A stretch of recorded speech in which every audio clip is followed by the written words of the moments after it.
ভারত বাংলাদেশ সীমান্তে কাঁটাতার বসানো নিয়ে অনীহা রাজ্যের। কোচবিহারের প্রায় 50 কিলোমিটার এলাকা কাঁটাতারবিহীন। কাঁটাতার বসাতে জমি দিতে টালবাহানা রাজ্যের। জমি নিয়ে রাজ্যকে সময়সীমা বেঁধে দিল হাইকোর্ট।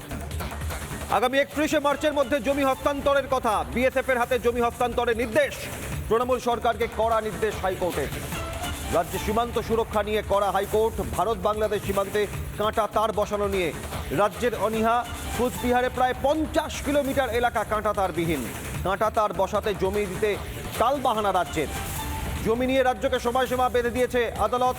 আগামী 31শে মার্চের মধ্যে জমি হস্তান্তরের কথা। বিএসএফ বর্ডার সিকিউরিটি ফোর্সের হাতে জমি হস্তান্তরের নির্দেশ দিয়েছে। রাজ্য সরকারকে নির্দেশ দিয়েছে কলকাতা হাইকোর্ট।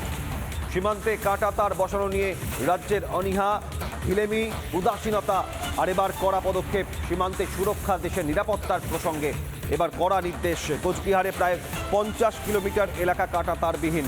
কাঁটাতার বসাতে জমি দিতে রাজ্যের টালবাহানা আর নয়। 31শে মার্চের মধ্যে জমি হস্তান্তরের কথা।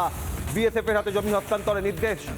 আর এই সীমান্তে কোচবিহারে 50 কিলোমিটার কাঁটাতারবিহীন কি অবস্থায় পড়ে রয়েছে আমাদের প্রতিনিধি বাপ্পা তুলে ধরেছেন। বিস্তারিত দেখুন। হাইকোর্টের থেকে বলেছে যে ভারত বাংলাদেশের সীমান্তে 9টি জেলায়, এরকম পশ্চিমবঙ্গে 9টি জেলায় এই ফেন্সিং নেই। সেই ফেন্সিংগুলো যেন বিএসএফ দিতে পারে, সেই কারণে এই রায় দিয়েছে। এবং বলেছে যে আরও এর আগে যে জমিগুলো হস্তান্তরের জন্য টাকা পয়সা দিয়েছে কেন্দ্র সরকার, সেই জমিগুলোর কি পরিস্থিতি রয়েছে সেগুলো জানতে চেয়েছে হাইকোর্ট। এবং 31শে মার্চের মধ্যে যেন এই কাজটা যেন হস্তান্তরের জমির কাজ যেন হয়ে যায় তেমনই নির্দেশ দিয়েছে। তার জন্য কোনো রাজনৈতিক জটিলতা বা এসআইআর প্রক্রিয়ার জন্য কোনো বিষয় যেন এই বিষয়ের মধ্যে যেন না আসে, কারণ এটা হলো দেশের নিরাপত্তার একটা বিষয়।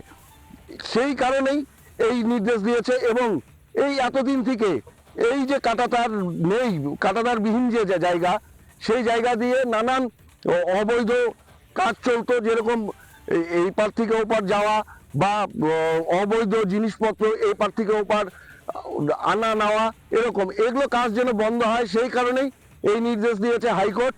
এবার 31শে মার্চের মধ্যে কি দিতে পারবে রাজ্য সরকার জমি অধিগ্রহণ করে, সেটাই দেখার।